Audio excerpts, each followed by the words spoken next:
से देखें तो वो सत्ता हर जगह है, ठीक है। कण कण में वो व्यापक है। और जैसे कल बता रहे थे, अब समान रूप से है वो हर जगह, तो इसका क्या मतलब है? प्रविष्ट है वो, है ना, हर जगह उसका प्रवेश है। कोई ऐसी जगह नहीं है जहाँ पे सत्ता ना हो। सत्ता में मतलब वो परमात्मा। पर अज्ञान काल में हमें क्या लगता है कि है ही नहीं। हम क्या देखते हैं? अप्रविष्ट। अप्रविष्ट ये शास्त्रीय भाषा का शब्द है। उस टाइम हमें अप्रविष्ट का नहीं पता। हमें क्या पता है कि परमात्मा है तो वो बाहर है। हमें ये नहीं पता कि वो कण कण में व्यापक है। हम क्या देखते हैं? उसके लिए एक जगह बना दी हमने, है ना, एक जगह अलग से बना दिया उसके लिए। तो हमने वहाँ निर्धारित कर दिया उस परमात्मा को। अब कल कह रहे थे कि ये है, प्रविष्ट है, तो कैसे है ना, वो हमें बता रहे थे। अब हमने यहाँ से शुरू करना है। सुनो ना, सो सुनो, नाम रूप संबंध क्रियावान जगत रूप भूषणों का मिलना है। अब देखो, बाहर हमें क्या मिलता है ना, हमारी दृष्टि जहाँ जाती है, किसी न किसी का आकार होगा, उस आकार का नाम होगा। ये जहाँ मर्जी हम देखें, चाहे वो जड़ को देखें चाहे चेतन को देखें, हर वस्तु का आकार और नाम है। कहते हैं बाहर तो हमें यही जगत रूपी भूषण ही दिखते हैं। ऐसा अवयव कोई नहीं जो अस्थि भांति प्रिय रूप प्रत्यक अभिन्न ब्रह्म आत्मा रूप स्वर्ण से खाली होवे।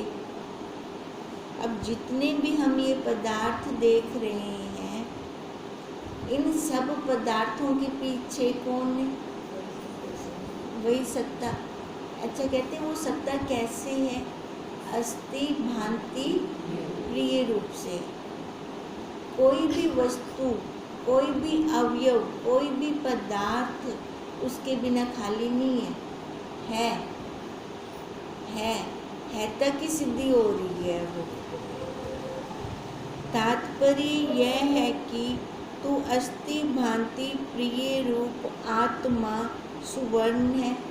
तो इसका क्या मतलब है? कह रहे हैं कि वो हर जगह है, कोई पदार्थ उसके बिना खाली नहीं है, तो खाली हो गया है ना। फिर इसका मतलब हमारे में भी है ना। तो कहते हैं हमारे में जो है तो उसको क्या नाम देगा? इस आकार के अंदर देखें, हर अवयव का अपना अपना नाम है। कौन सा ऐसा बच गया जिसका नाम है ही नहीं? बचा ना कोई। हाँ, तो वही उसको कहा वही आत्मा। वो आत्मा अस्थि भांति रूप से है, नाम रूपात्मक जगत रूपी भूषणों में ऐसा व्यापक हो रहा है। जैसे सोना गहनों के अंदर व्यापक है, ऐसे वो साक्षी, वो ब्रह्म, ये नाम रूप आकारों में, या हम ऐसे कह सकते हैं 84 लाख योनियों में वो व्यापक है।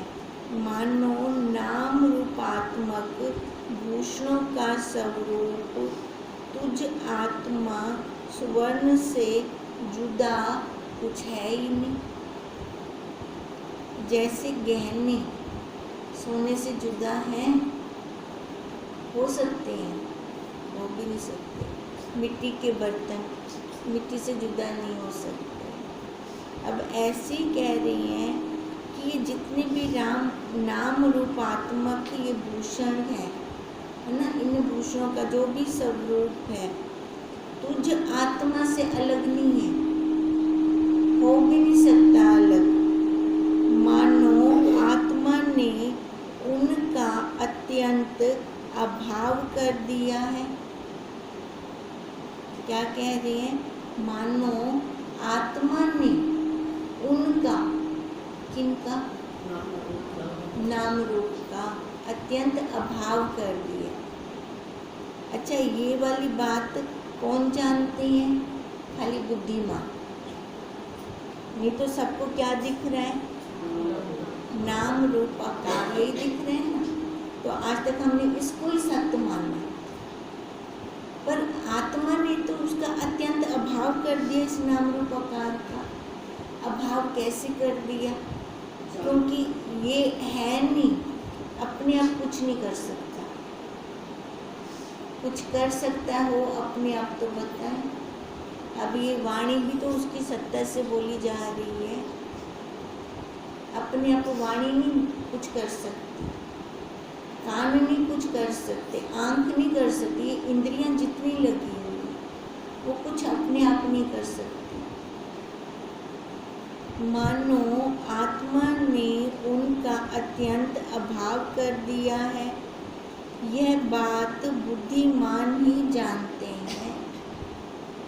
जैसे देह अस्थि भांति प्रिय ब्रह्म रूप सुवर्ण के बिना नाम रूप भूषण कहीं खोजने से मिलता नहीं। अब देखो, चूड़ी है ना, अंगूठी है, हार है, ये सोने के बिना नहीं मिल सकता हमें। इसके अंदर सोना ओतप्रोत है, तभी ये आकार आया है। तभी कहा उस सोने के बिना में वो नहीं मिल सकते। ऐसे ही ये आत्मा, ये साक्षी, ये सत्ता है, तो ये सारे आकार मिले हुए हैं। उसके बिना खोजने से भी नहीं मिलते। किंतु आत्मा रूप सुवर्ण नाम रूप भूषणों विषय व्यापक है।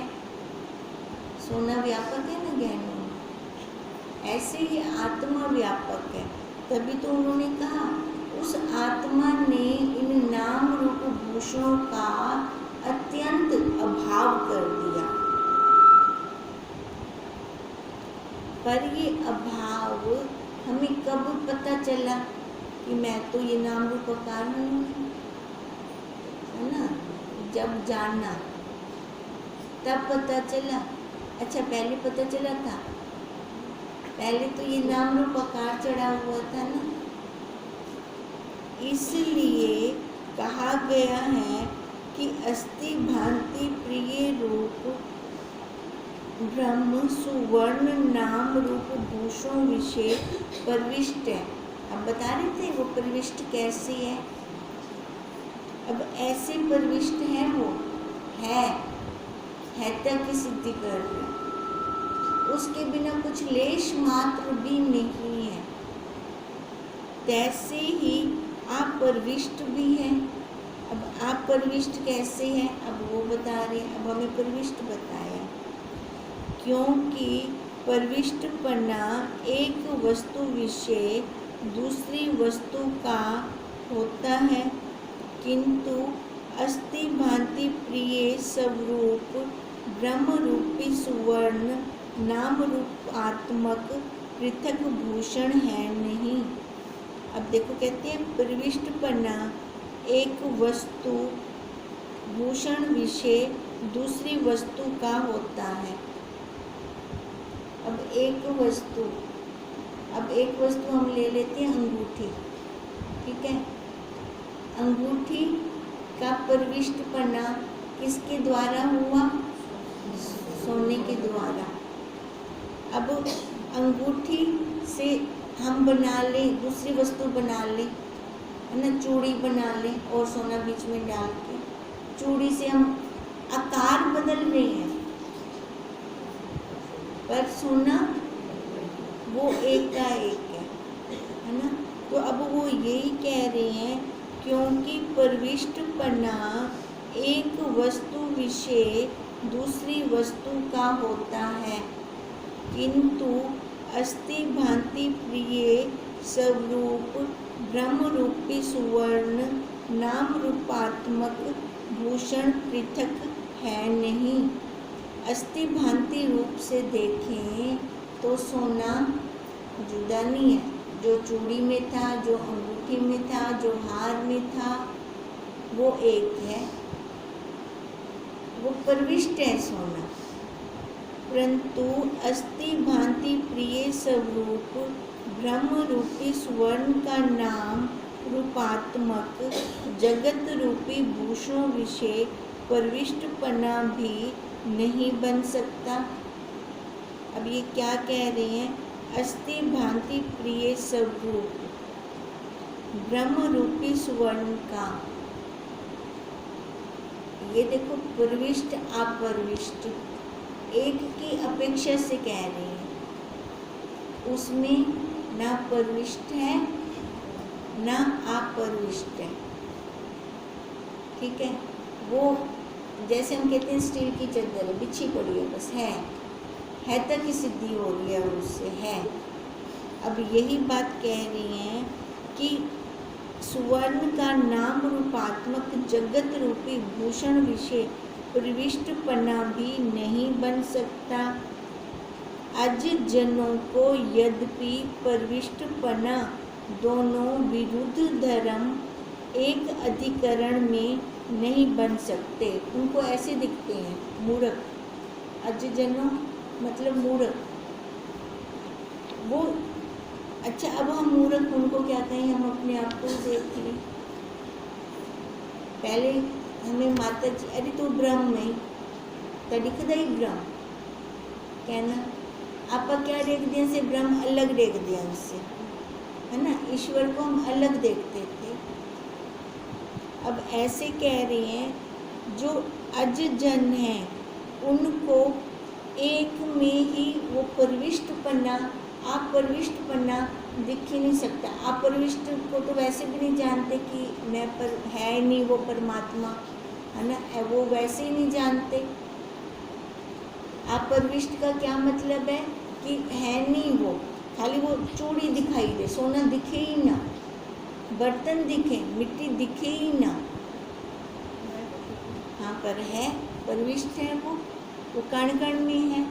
कहते अज जनों को वो खाली आकार दिखते हैं। हाँ वही अपनी ही बात है, हमें वही खाली आकार, ये नाम रूप आकार में सत्व, इसके पीछे कौन है वो नहीं पता था ना। अब तभी वो कह रही हैं कि उनको ये दोनों धर्म विरुद्ध दिखते हैं। मैं परमात्मा की में थी सकदा, एकमता मैं कितने होने थोड़े करवाए मेरे को, है ना। कैसे भाव थे हमारे।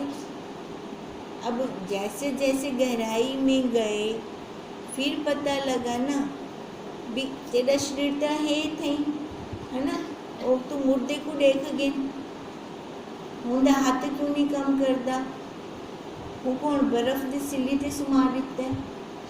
अब कुछ नहीं बोलता। जब वो प्रविष्ट है तो उस टाइम क्यों नहीं वो बर्फ की सिल्ली पे बैठता, है ना। अब कहने का क्या मतलब है, अब हम ये भाव भी ना बनाए कि उस मुर्दे के अंदर वो नहीं है पर त्रिपुटी टूटी हुई है। अब जैसे उसकी त्रिपुटी हमने बनाई ना, वो आठ से शीशा, नीचे कपूप और ऊपर से सूरज की किरण, तीन इकट्ठे हुए तभी वो जला। अब ऐसे वो तीन इकट्ठे होते हैं तभी इसके अंदर प्राण शक्ति ये अपना कार्य करती है, ये चलती है। अब प्राण शक्ति चलती है तभी ये काम करता है। हम क्यों कहते हैं कि प्राण गए, हम कहते हैं ना ऐसे, वो नहीं कहीं आता जाता, वो सत्ता सब में है। पर प्राणों की त्रिपुटी अब टूटी, बीच में से एक टूटा तभी उसका बैलेंस अनबैलेंस हो गया। अब तभी वो कह रही हैं जो अज जन हैं वो नहीं जान सकते, दोनों विरुद्ध धर्म लगते हैं उनको, एक अधिकरण में ये नहीं बन सकते। भी एक में, अब मैं परमात्मा कैसे हो सकता हूँ? अच्छा, उसको देखने का स्थान क्या है? ये शरीर है ना, अधिकरण मैंने वो बर्तन, ये बर्तन है ये। अब इस बर्तन के अंदर तो हम जान पा रहे हैं ना, इसके अलावा हम कहीं जान सकते हैं? तथापि यहाँ मुमुक्षु के बोध वास्ते यह सब वर्णन आता है, प्रविष्ट और अप्रविष्ट। ये किसके लिए सारा हो रहा है? मुमुक्षु के लिए। हम लोग जानेंगे कैसे, है ना? अगर दो बनकर हमें ना बताएं, हमें ना समझाएं, तो आज हमारी बुद्धि में बैठा होता, खुलती हमारी बुद्धि, हमें समझ ही ना आता ये शास्त्र फिर, है ना? ये सारे मुमुक्षु के लिए हैं। जो अजजन हैं उनको तो देखो, वो तो एक तो अपनी बुद्धि काम नहीं करती, दूसरों का कहा मानना नहीं है, तभी वो बुद्धि खुलेगी कैसे? अगर अपने पास नहीं है तो हम किसी से ले लें, पर हमने लेना भी नहीं है। अब हमने लिया, श्रद्धा के साथ लिया, ठीक है, तब गुरुदेव दिखा रहे हैं हमें, अब वो दिखता है ना? अब वो दिखता है। अब फिर आप कहोगे उनका रंग रूपता क्या नहीं, तेको दिखता कि में अनुभव होता है, पर दिखता है। और मिठास का अनुभव थींदा है, रसगुल्ला खाऊं तो मीठा लगता है ना? मेरे सामने रसगुल्ला पिया होवे ताता क्या नहीं पता चलता ना, खावन नाल ही पता चलता है ना। अब ये जब खुद हम अपना अनुभव निकालेंगे, फिर हम कहेंगे हाँ दिखता है होने को। अब यही बात कह रही हैं कि यह मुमुक्षु के बोध वास्ते है, क्योंकि नाम रूप कल्पित पदार्थों के अधिष्ठान आत्मा तो उनको कल्पित पदार्थों में अव्यापकता की प्रतीति होती है। कहते हैं नाम रूप कल्पित पदार्थों के अधिष्ठान आत्मा की। अब ये नाम रूप जितने भी हैं उस आत्मा के अंदर कल्पित हैं कल्पित। कैसे कल्पित है? आधार वही है ना। अब देखो, हाँ, मटका टूट गया, पर आकाश तो वहीं का वही है ना, वो नहीं टूटा, मटके का नाम गया, है ना? जो आकार था उसका नाम गया। अब तो इसका मतलब क्या हो गया? वो कल्पित था, मिट्टी के अंदर वो नाम मटके वाला कल्पित था, पर मिट्टी तो वहीं की वहीं थी। उन कल्पित पदार्थों में अव्यापकता की प्रतीति होती है। किनको अव्यापक लगता है? अजजनों को, जबकि वो है आधार के बिना आकार नहीं हो सकता, ना है, ठीक है। पर अजजनों को कल्पित पदार्थों में वो दिखाई ही नहीं देता। उनको क्या दिख रहा होता है? वो नाम, वो रूप, वो आकार, वो दिख रहा होता है।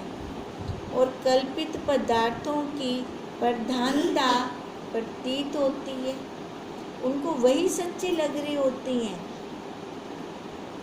उन्हीं, देखो, अब कोई उपाधि के अंदर बैठा है, इंजीनियर बन के बैठा है, तो उसको वो सत्ता थोड़ी दिखेगी, अपना अहम भाव दिखेगा, है ना? मेरे बिना तो ये कुछ कर ही नहीं सकते। अब उनको, जबकि वो नाम रूप उपाधि, इंजीनियर वाली उपाधि शाश्वत है क्या? कल्पित है ना, उस नाम रूप के अंदर कल्पित है। उनको उनकी प्रधानता दिखाई दे रही होती है। इस वास्ते कल्पित पदार्थों में अधिष्ठान की अनसूयता, असंगता, सत्य रूपता तथा मुख्य प्रतीति मान्यता व प्रधानता और अद्वैत रूपता के बोध वास्ते ही यह युक्ति वर्णन की गई है। कौन सी युक्ति उन्होंने बताई? ये परविष्ट और अपरविष्ट की, है ना। अब कहते हैं जो कल्पित पदार्थों में बैठे हैं वो उठेंगे कैसे? जिनको ये नाम रूप आकार सच्चा लग रहा है वो जानेंगे कैसे? उनको समझाने के लिए ये युक्तियाँ बताई जाती हैं बोध वास्ते। वो एक है, अद्वैत है, द्वैत द्वि में नहीं आता वो, पर द्वि लेकर, दो लेकर उसको हम समझ सकते हैं। अब जैसे खिचड़ी बनी हुई है ना, अब बच्चे को खिचड़ी खिला रही हैं, उसको समझ नहीं आ सकता कि इसमें क्या क्या है, क्योंकि वो एक बना हुआ है। अब उसको अलग अलग मटेरियल दिखाएंगे, उसको फिर अच्छा ये भी खिचड़ी में चाहिए, मेरे को तो पता ही कहने, ये भी खिचड़ी में चाहिए ना होते, जो दिखाई नहीं दे रहा फिर भी है ना। अब ऐसे ये नाम रूप आकार के अंदर वो दिखाई नहीं दे रहा, लावी है जिमें खिचड़ी उस नमक क्या नहीं दिखता, लावी है। अब ऐसी वो नाम रूप आकार तो दिख रही हैं, वो दिखाई नहीं देता, तभी तो उसको हम जान नहीं सकते, तभी हमें बचपन से उसकी अनुभूति नहीं होती। अगर जैसे नाम रूप आकार दिख रहे हैं ऐसे वो भी दिखता हमें, लाता आकार में आ जाता ना, ला पर जल्दी देख भी गिनदे उनको, है ना। पर जब समझ ला मुंडा कि आकार है ना, ये ला भी वैसे चल लिया, ये शाश्वत कहनी, है ना, यही पता लगता ना हमें।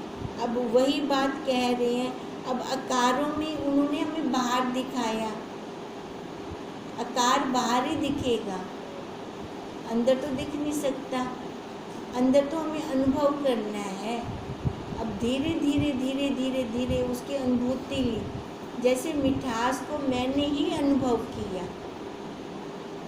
सब जिसने रसगुल्ला खाया उसने अनुभव किया, वो अपना अनुभूति वो दूसरे को नहीं बता सकता। अच्छा उनकी अनुभूति समझेगा कौन? जो उसने भी रसगुल्ला खाया, मैंने भी रसगुल्ला खाया, फिर मैं समझूंगी भी ये क्या आँख दे फिर मेरे को, है ना, मुँह मिठास दी गाल कर देते। अब ऐसे ही हमारे गुरुदेव ने तो रसगुल्ला खा लिया पहले, खाली आपा खादा गया नहीं, आपा को समझ गया ना उमदे, हुआ ऐसे, है ना। जब हमने वो रसगुल्ला खाया ला समझे, अच्छा वो इन्हें आकर देते हैं, इसकी बात कर रहे थे, अब समझ आते हैं ना फिर, है ना। उस काल में नहीं आया, कारण भी पता है क्योंकि वो मैंने खाया नहीं था पर मानती नहीं थी, क्योंकि अहम था, नाम रूप आकार का अहम था, उन्हें को वड़ा पता है। अब उन्हें को वड़ा पता है और सिद्ध थींदा पे पता ही भाई, उन्हें को पता ही, तेरे को कहना पता है। चलो देखो हर एक की अपनी अपनी दृढ़ता है ना, है ना, हर एक की अपनी है, तो ये अपनी बना रही है। हाँ वही मोटी बुद्धि में कैसे जाए, अब वही अब प्रविष्टपना तो अब दिख रहा है ना, हाँ वो कण कण में व्यापक है, हमें कैसे समझाते थे उसकी अनुभूति अब हो रही है, क्योंकि उन्होंने रसगुल्ला खाया हुआ था, मैंने नहीं खाया था। अब जब मैं वो रसगुल्ला खाऊंगी तब वो स्वाद का बताऊंगी भी, अच्छा वो ही स्वाद का वर्णन कर दे। अब पता चला ना, जब खा के पता चलेगा। अब वही बात ना, देखो जब तक हम खुद खाते नहीं है ना, तो सुना सुनाया रह जाता है ना, रसगुल्ला मिठा है मिठा है मिठा है, मिठास का तो पता ही कहने कि वे मिठा है, कोई दूजा दृढ़ता नाल आखने वे अरे मिठा कहनी कड़वाई आप होंगे भी मन गिजू क्योंकि उन्हें को दृढ़ता के नाल आखे अगर एक बारी मैं खा गिदा वो दोबारा आके मिठा कहनी जिनी मर्जी दृढ़ता नाल आखे मैं मनसा नहीं मन सकती ना मैं सा तू गलत है तू एक बारी बुला खाते दे। अब ऐसे ही जब मैंने खुद वो खाया रसगुल्ला फिर उस मिठास का अनुभव हुआ, तो इसलिए जब तक हम वो अनुभूति खुद की नहीं निकालते, इसका मतलब है कि हमें खुद की निकालनी है अनुभूति। उन्होंने तो खा लिया, उनका काम हो गया, अब काम किसका है? हमारा है ना, हमें खाना है वो, खाकर वो अनुभव निकालना। जब हम खुद अपना अनुभव निकालेंगे तब कहेंगे भी है, प्रविष्ट है। ओ